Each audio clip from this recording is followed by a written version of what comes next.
¿Cómo andan, chicos? ¿Todo bien? Continuamos con primer año de matemática.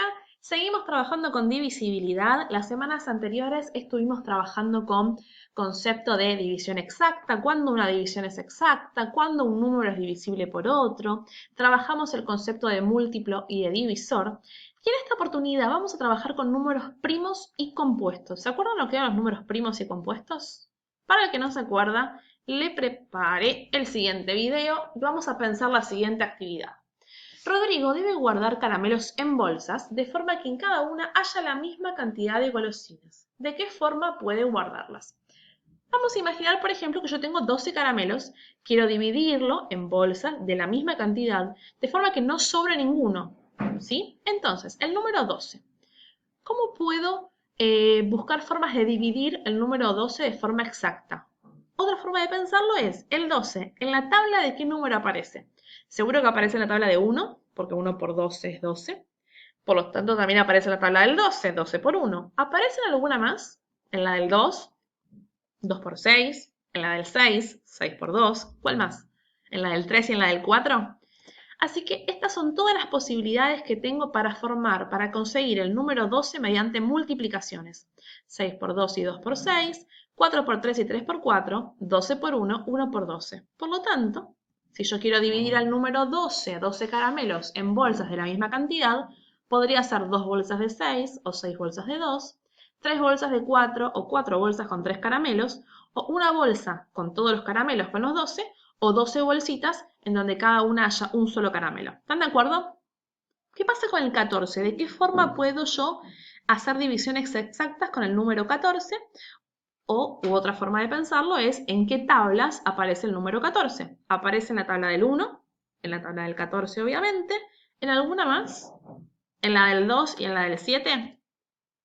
Así que mis posibilidades son 2 bolsas de 7 o 7 bolsas de 2, una bolsa con 14 caramelos o 14 bolsitas con un solo caramelo. Pensemos el 15. ¿El 15 en qué tablas aparece? En la del 1 y en la del 15. ¿En alguna más? ¿En la del 3 y en la del 5? Así que puedo distribuir el número 15, los 15 caramelos, de estas formas diferentes. ¿Qué pasa con el 17? ¿En qué tablas aparece? ¿En la del 1? ¿En la del 17? ¿En alguna más? No. Así que las únicas formas que tengo yo para dividir 17 caramelos en forma igual de lograr una división exacta es con 1 y con 17. Los únicos divisores del 17 son el 1 y sí mismo. En cambio, por ejemplo, el 15, además de dividirlo por 1 y por 15, también podía dividirlo por 3 y por 5.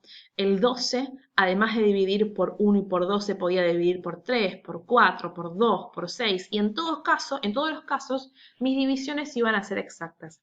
Y esta es la definición de número primo y compuesto. Un número es primo cuando tiene exactamente dos divisores distintos, solamente dos. Uno de los divisores va a ser el 1 y el otro divisor va a ser el mismo. Por ejemplo, el 17, sus únicos divisores son 1 y 17. Y un número es compuesto cuando tiene más de dos divisores. Además de el 1 y sí mismo, tiene otros divisores diferentes. Por ejemplo, el número 12, además de tener como divisor al 1 y al 12, tiene en forma adicional al 2, al 3, el 4, el 6. ¿Se entendió la diferencia entre número primo y compuesto? A continuación vamos a ver esto se denomina la criba de Eratóstenes. Eratóstenes fue un matemático griego que lo que quiso pensar o quiso averiguar cuáles eran los primeros números primos. Les cuento que los números primos son infinitos, ¿sí? Nunca nadie pudo escribir todos los números primos que existen. Pero vamos nosotros a trabajar con los primeros números primos. Eratóstenes dijo lo siguiente: el primer número primo es el número 2. Les cuento que el número 1 no es ni primo ni compuesto. Después, si quieren, les explico por qué. Sino brevemente, el 1 no es ni primo ni compuesto porque los divisores tienen que ser diferentes entre sí. Y los únicos divisores que tiene el número 1 es el 1. Y preciso dos divisores diferentes. Entonces, por ese motivo es que el 1 no se considera ni primo ni compuesto, ¿sí? Esto no va a ser ninguna pregunta de evaluación, pero se los cuento porque les va a llamar la atención que no esté el número 1 acá. Por lo tanto, mi primer número primo es el número 2. Eratóstenes siguió la siguiente lógica. Por ejemplo, yo sé que 2 seguro que es primo porque solamente puede ser divisible por 1 y por 2. El número 4, que está en la tabla del 2, no va a ser, es imposible que sea primo. ¿Por qué? Porque al estar en la tabla del 2, ya sé que va a ser compuesto. Voy a poder dividirlo, además de por 1 y por sí mismo por 4, también por 2. Entonces él dijo, todos los números que estén en la tabla del 2 van a ser compuestos. ¿Por qué? Porque 2 va a ser un divisor de ellos. Entonces lo que hizo fue tachar todos los números que están en la tabla del 2. ¿Por qué? Por ejemplo, el número 22. El número 22 yo lo puedo dividir por 1 y por sí mismo, pero además lo puedo dividir por 2. El número 66 lo puedo dividir por 2, entonces 2, al ser un divisor de 66, seguro que 66 va a tener más de un divisor, así que lo que hizo fue tacharlos a todos. Continúo pensando cuál es mi siguiente número primo, es el número 3. Con la misma lógica dijo, entonces todos los números que estén en la tabla del 3 van a tener a 3 como divisor, por lo tanto van a ser compuestos. Por ejemplo, el número 9, que todavía no lo había tachado. El 6 ya lo taché antes, así que listo, ya lo taché. Pero el número 9, por ejemplo, ¿qué divisores tiene el 9? El 1, sí mismo, pero también lo tiene como divisor a 3. Como ya tiene más de 2 divisores diferentes, entonces es un número compuesto. Y tachó todos los números que están en la tabla del 9. Hizo lo mismo con el número 5. Dijo, bueno, 5 puede ser divisible solamente por 1 y por 5, no tiene ningún divisor más, así que seguro que es primo. Pero todos los números que aparezcan en la tabla del 5, como el 25, el 35, el 55, el 60, todos los números que aparezcan en la tabla del 5 van a ser compuestos porque cuando yo los divida por 5, la división va a ser exacta. Así que, ¿qué hago? Tacho o pongo en rojo todos los números que estén en la tabla del 5.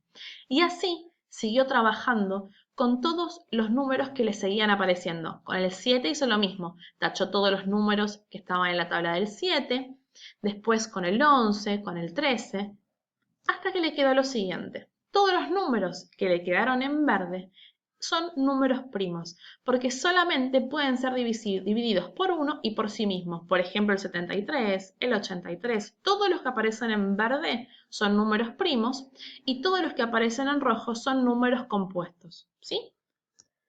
Hizo esta lista. Los primeros números primos son el 2, 3, 5, 7 y continúa infinitamente porque son infinitos.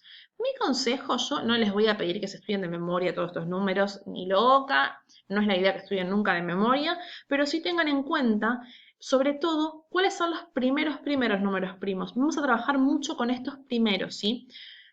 Sobre todo, en algunas actividades yo les voy a decir, bueno, que buscan un número primo. Entonces, por ejemplo, nadie puede poner el número 4, porque 4 no es primo, es compuesto. ¿Cuáles son los primeros primos? 2, 3, 5, 7, 11, 13, 17 y siguen. Estos primeros que marqué en amarillo, tengamos muy presente que seguro que son primos porque los vamos a usar un montón. ¿Se entendió la diferencia entre primo y compuesto? Esperemos que sí. Cualquier cosa me pueden consultar por Classroom. Les dejo un beso grandote.